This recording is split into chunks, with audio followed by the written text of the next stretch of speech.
sama diskusi. Sebelumnya ini adalah diskusi jilid keempat ya yang sudah kita lakukan selama ini, yaitu yang sudah terjadwal. Nah, pada malam hari ini yang akan kita diskusikan adalah bedah buku dan lintas budaya. Ya, bedah buku yang ditulis oleh Socrates Yoman ya, yang kemudian nanti akan dibedah oleh Bung Nyamuk itu sendiri. Tapi sebelum kita mulai untuk diskusinya atau bedah bukunya, kami persilakan kepada penggagas, yaitu Jalan Dialektik dan juga penggagas dari Anarkia Al-Islamiyah. Kepadanya dipersilakan. Anarkia Al-Islamiyah. Assalamualaikum warahmatullahi wabarakatuh. Waalaikumsalam warahmatullahi wabarakatuh. Selamat malam kawan-kawan. Tiba-tiba saya berdua sama Bung Arya sebagai penggagas Jalan Dialektik, ruang diskusi bagi kawan-kawan untuk mendiskusikan apapun. Mengucapkan terima kasih kepada Kairo.co, Angkringan dan Toko Buku, dan juga ke keluarga Nomaden, dan juga ke Jamaah Anarkia wal Islamiyah yang digagas oleh Arya sendiri, Jamaah Islam Progresif yang mulai dijalankan oleh Arya di YIH dan Unham. Untuk diskusi malam ini adalah diskusi keempat kita, yang mungkin ada kawan-kawan yang belum datang karena waktu sudah berjalan lebih dari setengah jam, kita harus memulainya. Diskusi malam keempat ini diskusi yang menarik karena diskusi yang mempertemukan sudut pandang yang berbeda dengan latar belakang budaya dan keadaan yang berbeda, dengan latar belakang suku yang berbeda. Jadi Jalan Dialektik ini juga berfungsi sebagai tempat pertemuan teman-teman yang dari luar daerah, termasuk Papua dan daerah sebagainya, apakah itu Jawa, Bali dan sebagainya, untuk bertukar pikiran, sharing pengalaman dan apa yang mereka temui melalui jalur dialektik, yaitu bedah buku atau diskusi publik. Sehingga diskusi malam ini kita memiliki tema berbeda dari diskusi-diskusi sebelumnya. Nah, hanya itu yang bisa saya sampaikan. Selanjutnya saya serahkan ke MC. Assalamualaikum warahmatullahi wabarakatuh. Waalaikumsalam warahmatullahi wabarakatuh. Terima kasih kami ucapkan kepada Bung Salatin ya atas sambutannya tadi yang cukup komprehensif ya. Baik, sebelum kita mulai juga ya, kita sambut penampil kita, yaitu Bung Faiz untuk menampilkan puisi. Kepadanya dipersilakan.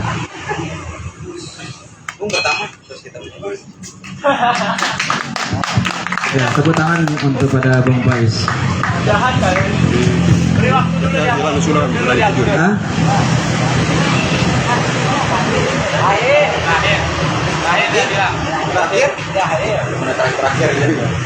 Baik, diralat ya, karena discommunication katanya terakhir mungkin mau lebih membeludak lagi.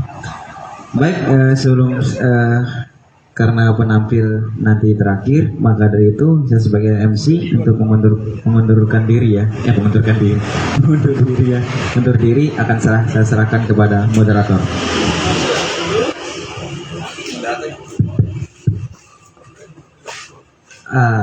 Ya, ketemu lagi dengan saya.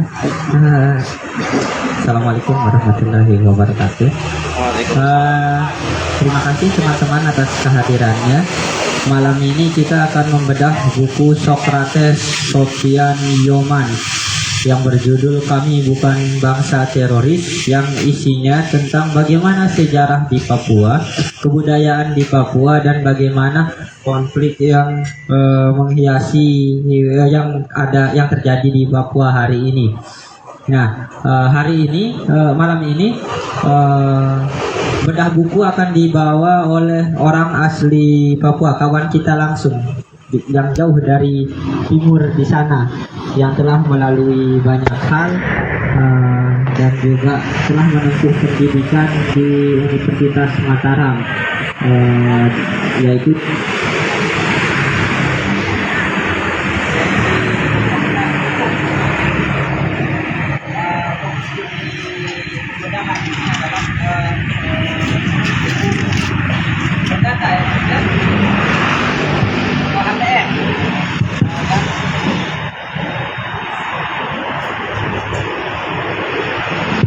pembedah untuk buku ini malam ini sangat menarik karena memiliki latar belakang yang memang selaras dengan isi buku, yaitu ilmu hukum dengan fokus HTN, hukum tata negara, yang memang terkait dengan bagaimana masalah Papua hari ini melalui perspektif undang-undang apa yang telah Papua lalui, bagaimana kesepakatan yang telah ada di sana. Nah, selanjutnya saya serahkan kepada pembedah Bung Nyamuk, atau bisa disebut Freedom Karunggu. Kepada pembedah silakan maju.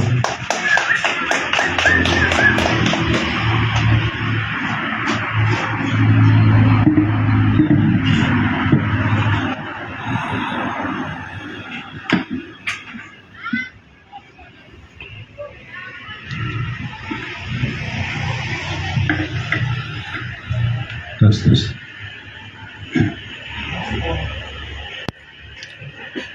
Selamat malam kawan-kawan. Terima kasih untuk kawan moderator yang telah memberikan kesempatan kepada saya, dan juga terima kasih untuk kawan-kawan yang sudah sediakan tempat ini untuk diskusi pada malam hari ini, yaitu pembedah buku tentang Kami Bukan Bangsa Teroris yang ditulis oleh Bapak Dr. Sukrates Sopianiman. Dr. Sukrates Sopianiman merupakan orang asli Papua. Dia telah menulis buku selama 24 tahun, dan dia menulis buku lebih dari 500-an buku dia tulis mulai dari tahun 2000-an sampai hari ini. Dan Sukrates Sopianiman dia menulis buku tentang sejarah Papua dan juga soal pelanggaran HAM, ketidakadilan yang terjadi di Papua. Jadi hari ini yang kami beda buku sekaligus diskusi bersama adalah berjudul Kami Bukan Bangsa Teroris. Buku ini terbit di Bali tahun 2021 pasca pemerintah Indonesia, terutama Mahfud MD, dia memberikan stigma buruk kepada orang Papua atau gerakan-gerakan rakyat Papua dianggap sebagai gerakan terorisme. Maka Pak Sukrates dia menulis buku tentang Kami Bukan Bangsa Teroris itu. Ya. Dan saya adalah mahasiswa Papua yang telah selesai tahun 2023 di Universitas Mataram, Fakultas Hukum itu. Ya. Tapi saya masih jiwa saya masih mahasiswa itu. Ya. Dan saya dari Aliansi Mahasiswa Papua atau AIMP, Kakak Lombok itu. Ya. Dan saya pikir pada malam hari ini hari yang sangat bersejarah bagi kami mahasiswa Papua itu, karena kami melihat bahwa kawan-kawan mahasiswa Indonesia atau rakyat Indonesia melihat kami orang Papua itu berbeda itu, sehingga ada membangun ketakutan karena mungkin rakyat Indonesia sering konsumsi media-media yang diproduksi oleh negara itu, bahwa orang Papua itu kasar atau melakukan kekerasan itu. Ya. Kembali lagi bahwa buku ini terdiri dari 5 bagian. Itu. 5 bagian Yang pertama adalah tentang konflik, tentang akar konflik Papua. Yang kedua adalah tentang perjuangan orang Papua. Yang ketiga adalah kekerasan negara dan dialog. Yang keempat adalah separatisme dan terorisme di Papua. Yang terakhir, yang kelima adalah tentang mitos-mitos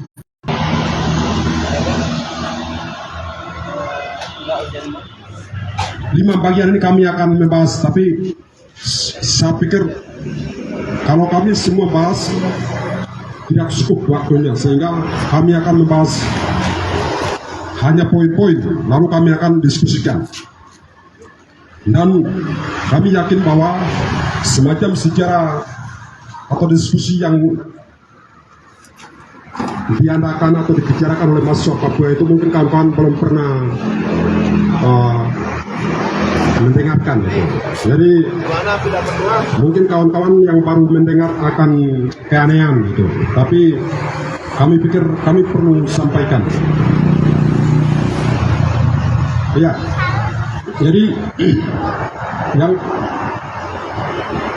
mungkin yang perlu buku ini adalah Direktur Amnesty Internasional untuk Indonesia, yaitu Pak Usman Hafid itu. Ya. Jadi buku ini bukan liar atau tidak resmi, tapi sudah diresmikan, ya, agar kawan-kawan tidak panik atau tidak khawatir dengan buku ini. Dalam artian buku ini aman, tidak perlu membangun kekhawatiran. Ya, jadi mungkin kami mencoba masuk bagian pertama, yaitu tentang konflik atau akar konflik Papua. Jadi pemerintah Indonesia melihat bahwa akar konflik Papua adalah soal ketidakadilan, soal ekonomi, soal pembangunan, dan lain sebagainya. Tapi versi kami orang Papua itu beda. Kami melihat bahwa persoalan Papua itu bukan persoalan ekonomi, persoalan kesejahteraan, dan persoalan keuangan segala macam. Tapi kami melihat bahwa akar persoalan Papua adalah soal sejarah yang perlu diluruskan. Sejarah yang perlu diluruskan. Dan pada 1 Mei 1963 itu pemerintah Indonesia disebut dengan aneksasi bangsa Papua ke dalam Indonesia. Tapi kalau versi kami orang Papua adalah kalau versi pemerintah Indonesia adalah integrasi.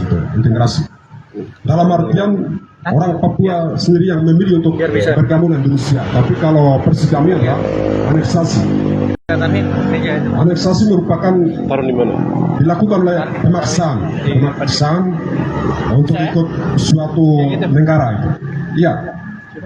Jadi kalau membicarakan soal konflik atau soal menyelesaikan sebuah masalah, itu harus melakukan pendekatan kemanusiaan. Tapi kami melihat pendekatan yang dilakukan oleh pemerintah Indonesia hari ini adalah pendekatan kekerasan negara. Dalam ini adalah operasi-operasi itu.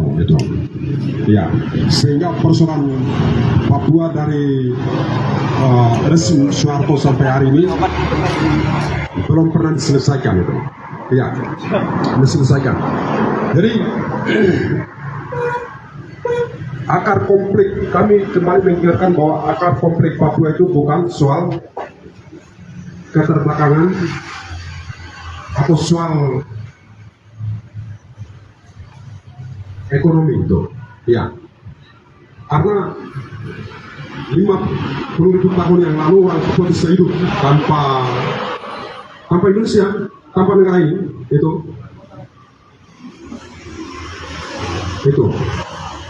Jadi ketika negara masuk ke daerah kami, kemudian melakukan operasi-operasi dan juga melakukan perampasan tanah, sehingga melahirkan soal konflik-konflik itu. Jadi ideologi sebuah bangsa itu tidak bisa diselesaikan dengan soal kekuatan senjata atau melalui kekerasan negara atau melalui hukum itu. Ya. Akan tapi untuk menyelesaikan soal ideologi bangsa itu harus diselesaikan dengan ideologi. Ya, misalnya harus melakukan negosiasi atau melakukan dialog-dialog yang dimediasi oleh pihak ketiga. Dalam hal ini adalah semacam PBB atau Perserikatan Bangsa-Bangsa. Jadi berbicara soal ideologi, karena kami melihat bahwa persoalan Papua ini adalah persoalan ideologi, persoalan sejarah, persoalan nasionalisme, sehingga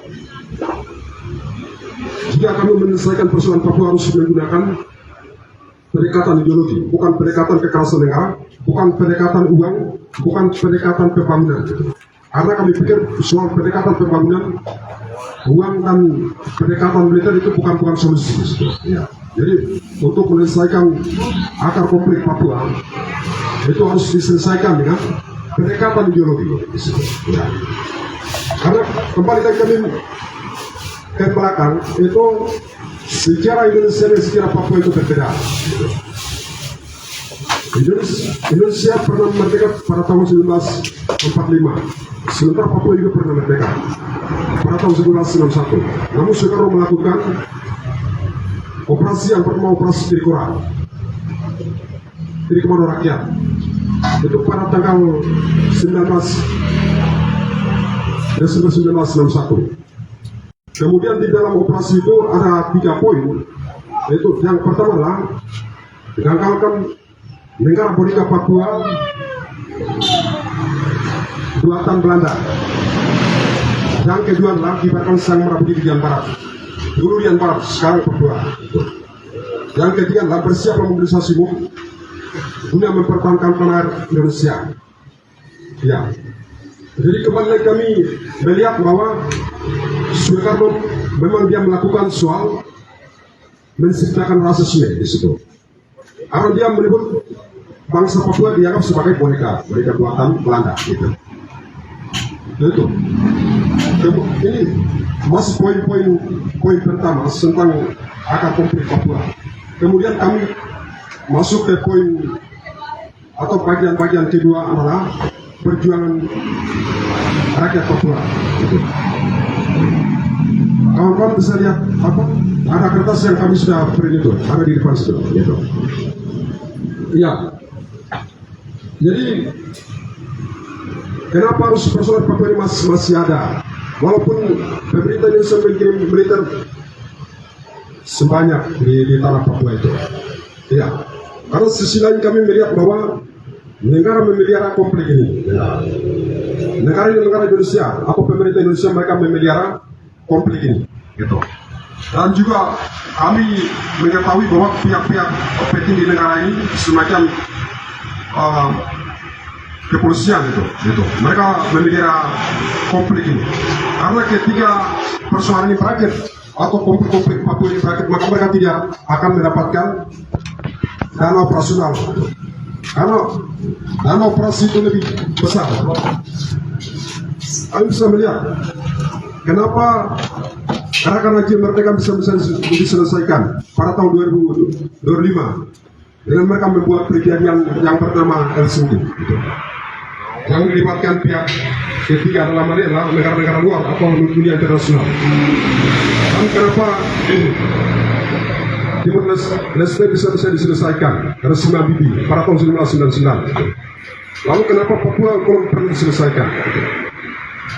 Berarti persoalan Papua ini disengaja dipelihara oleh negara ini.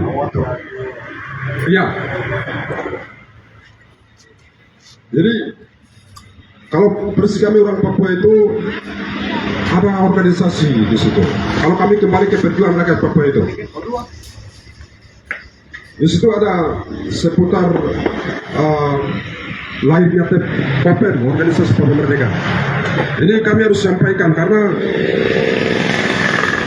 negara memberikan stigma kepada orang Papua atau rekan-rekan Papua Barat itu sebagai separatis atau KKB, kelompok kriminal bersenjata dan segala macam. Tapi kami orang Papua itu bersih-bersih negara ini, semacam KKB, separatisme segala macam. Itu kami tidak kenal di situ, gitu. Karena kami rakyat Papua juga memiliki organisasi. Yang pertama organisasi Papua Merdeka di situ. Ya. Tapi negara memberikan itu mampu kepada orang Papua dengan separatis, KKB atau resmi-resmi Soeharto dan Soekarno itu adalah gerakan pengacau keamanan, gerakan pengacau liar dan segala macam. Tapi kesini resmi Megawati, resmi Jokowi itu mereka memberikan gerakan rakyat Papua Barat dianggap sebagai KKB atau KKSB. Itu kelompok kriminal rakyat sipil. Mereka pernah memberikan itu stigma itu kepada kami orang Papua. Tapi pada tanggal 29 April tahun 2021 lalu negara dalam hal ini adalah Mahfud MD dia memberikan stigma kepada orang Papua dengan teroris itu teroris. Akan tetapi tahun ini negara-negara mengakui TPMP atau OPM itu adalah organisasi Papua Merdeka di situ.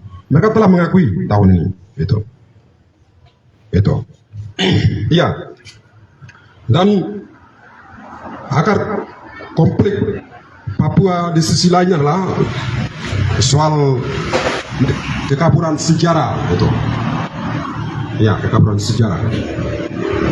Semacam Papua pernah melakukan PEPRA atau penentuan pendapat rakyat pada tahun 1996.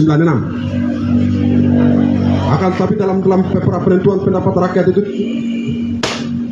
mereka tidak perlu memberikan ruang kebebasan kepada rakyat Papua Barat untuk memilih apakah orang Papua ini memilih Indonesia atau menentukan sendiri. Dalam hal ini adalah apakah rakyat Papua Merdeka atau memilih Indonesia. Ini mereka tidak perlu memberikan. Pada waktu itu tahun 1969 itu populasi manusia Papua itu 800.000 lebih, tapi yang memilih dalam PEPRA itu hanya 1.025 orang.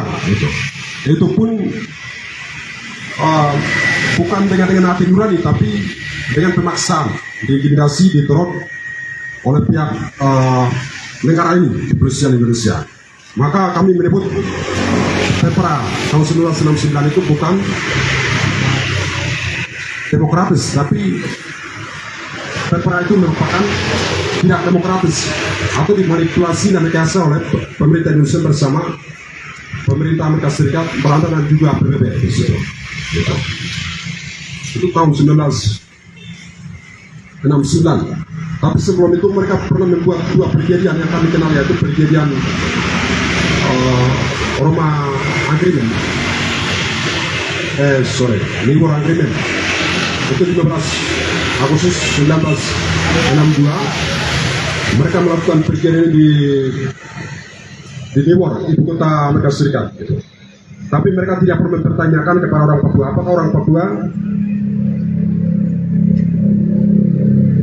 melibatkan dalam perjanjian ini sebagai subjek hukum internasional. Tapi dalam perjanjian ini mereka tidak pernah melibatkan orang Papua. Orang Papua yang punya tanah, punya bangsa, punya sumber daya alam gitu. Dan perjanjian Nibor Agreement memiliki 29 pasal. Dari pasal 14 sampai dengan 22 itu mengenai soal hak menentukan sendiri bagi orang Papua. Tapi setelah itu pemerintah Indonesia melihat bahwa orang Papua tidak berpendidikan, orang Papua tidak mengerti soal mekanisme hukum internasional. Lalu mereka mengubah dalam satu perjanjian yang bernama Nibor Agreement. Mereka buat di Italia itu. Jadi mereka menghilangkan soal hak menentukan sendiri yang merupakan hak fundamental itu setiap bangsa, bukan hanya Papua itu. Dan saya pikir soal-soal hak menentukan sendiri ini menjamin dalam hukum internasional dan bahkan hukum nasional Indonesia, Undang-Undang Nasional dia menjamin itu. Ya, kemerdekaan yang hak segala bangsa yang dikeluarkan oleh pendiri negara ini, Soekarno dan kawan-kawan. Lalu ini orang Papua dan juga bangsa Papua belum masuk dalam Indonesia. Mereka buat dua perjanjian ini, di orang Lima dan orang Genem. Setelah itu mereka melakukan perperang itu tahun 1969,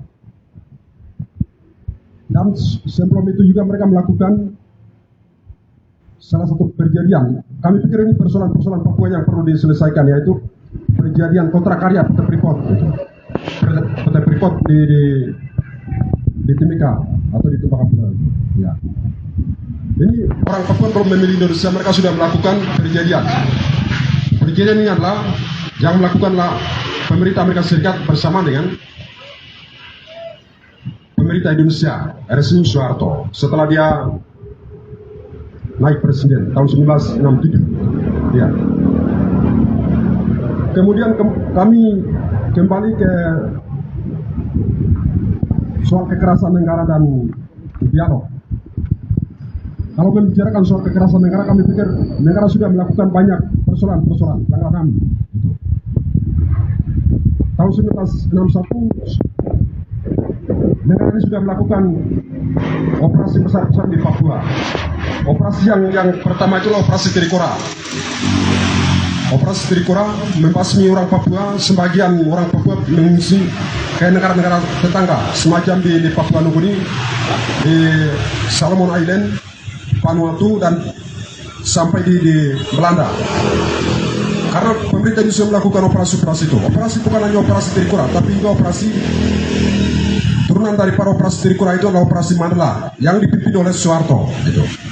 Soeharto, operasi Matoa, operasi Kasuari, dan operasi-operasi lain.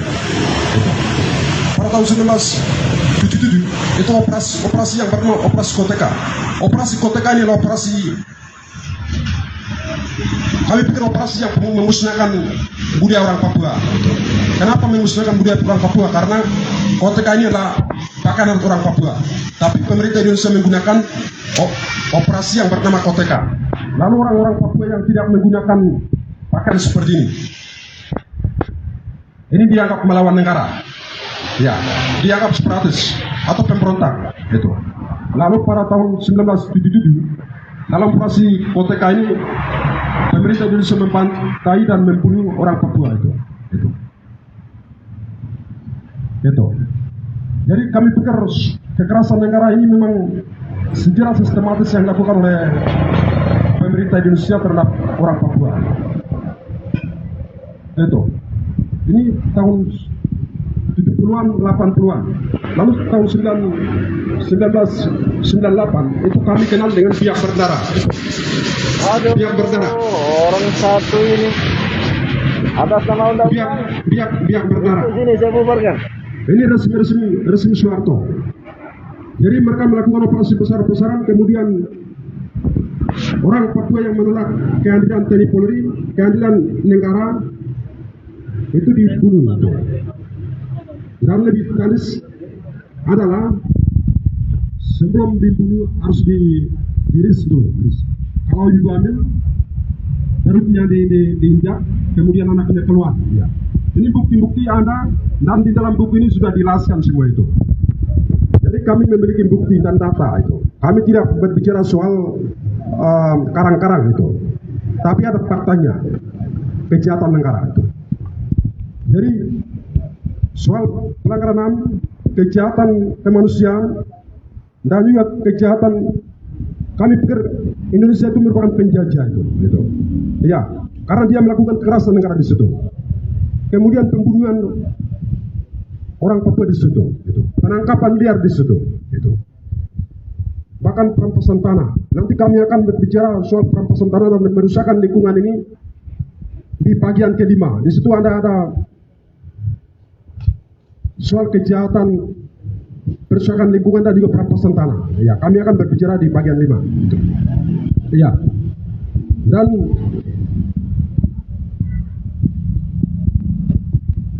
pada tahun 1998 Soeharto dia melakukan operasi, kemudian Wiranto dia minta maaf kepada orang Papua dan mencabut daerah Papua sebagai operasi militer itu hanya bahasa di media, tapi operasi dia tetap jalan itu. Operasi ini terus berjalan sampai hari ini. Resmi Jokowi itu operasi sedang berlangsung di Papua. Bahkan paling fatal adalah mereka pihak kepolisian, mereka gedung-gedung sekolah, gedung-gedung tempat ibadah, dalam hal ini gereja, mereka biasa bakar. Tapi media-media itu mereka membohongi rakyat Indonesia bahwa itu TPPB atau KKP yang melakukan pembakaran gedung-gedung gereja. Itu adalah pembohongan di publik itu. Iya. Jadi semacam operasi yang terjadi diduga tahun 2018 sampai hari ini. 50 gereja yang pihak kepolisian bakar, itu ada buktinya. Kalau operasi atau operasi di Laniaya pada tahun 2023 itu negara membakar gereja juga, gereja milik warga, 35 gereja itu. Kalau tahun 2018 itu negara juga melakukan pembunuhan terhadap pendeta.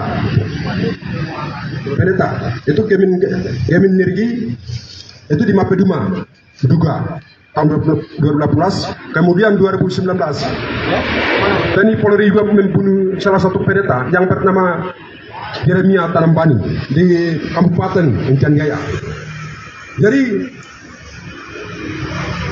maksudnya begini, kawan-kawan kan konsumsi di media-media Indonesia itu yang diproduksi oleh negara ini, yang dipelihara oleh negara ini. Jadi jangan pernah percaya dengan soal media-media itu. Media-media ini kan yang punya negara ini. Jadi dia akan memberikan kebohongan publik itu. Jadi kita perlu melakukan investigasi juga melihat persoalan itu dengan sendirinya. Kalau kami hanya konsumsi media, itu saya pikir hanya secara sepihak itu dalam hal ini negara, karena negara punya media itu, negara punya intelijen, negara punya pemerintah, negara punya segala-galanya. Jadi gampang saja membohongi rakyat itu. Ya.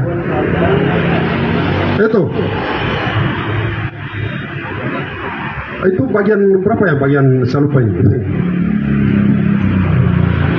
Bagian ketiga, ya itu kekerasan negara.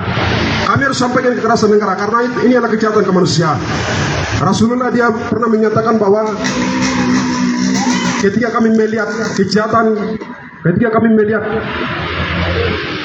kesalahan lalu kami diamkanlah kejahatan kemanusiaan di situ. Ya. Jadi kami melihat soal kejahatan ini memang dipelihara, dirawat, dilindungi oleh negara ini. Maka kami harus memberitahukan itu kepada kawan-kawan sekalian. Ya, dan rakyat Papua juga pernah meminta kepada pemerintah Indonesia, itu rezim Habibie sampai dengan Jokowi atau Gus Dur, tapi negara tidak pernah membuka diri untuk melakukan dialog dengan rakyat Papua itu. Makanya Pak Sokrates dia menulis bagian ketiga ini adalah kekerasan negara dan dialog itu. Jadi kami rakyat Papua tidak pernah diam itu. Bahkan gereja-gereja juga mereka bersuara untuk berdialog itu. Karena kami yakin bahwa kekerasan tidak pernah selesaikan persoalan itu. Tapi harus duduk bersama, lalu membicarakan persoalan itu, untuk selesaikan sebuah masalah. Kalau kekerasan, maka kekerasan itu akan melahirkan persoalan lebih rumit dan lebih sulit yang tidak bisa diselesaikan di situ. Jadi kami melihat negara ini yang melakukan dari presiden pertama sampai dengan hari ini, yang melakukan pendekatan kekerasan negara itu. Kalau itu tidak apa? Ya, akibat daripada kekerasan negara, maka persoalan Papua tidak pernah diselesaikan di situ. Jadi negara, kami bingung apakah negara mengerti persoalan ini atau belum mengerti di situ, atau pura-pura tidak mengerti. Itu bagian ketiga. Kemudian bagian keempat adalah soal separatisme dan terorisme itu. Jadi kami pikir ini membicarakan soal bangsa. Bangsa itu duluan ada itu. Bangsa itu duluan ada. Ini kawan-kawan sekalian adalah bangsa itu. Ya. Lalu negara datang, lalu negara memberikan bangsa ini dianggap sebagai separatis atau perampok. Bagaimana, apakah kawan-kawan terima itu? Kawan-kawan terima itu? Kawan-kawan kan bangsa ini, yang pemilik tanah ini, pemilik negeri ini, pemilik hutan ini. Lalu kok enak saja memberikan stigma bahwa ini teroris. Nah, ini logika macam apa ini? Itu kan? Maksudnya begini, kami orang Papua ini sudah lama di situ, di tanah Papua. Kami sudah hidup bertahun-tahun di tanah Papua. Lalu negara datang, kemudian dia memberikan stigma bahwa orang Papua adalah separatis, KKB segala macam. Ini bangsa apa ini? Itu. Ya, kami pikir negara itu adalah negara dia teroris itu.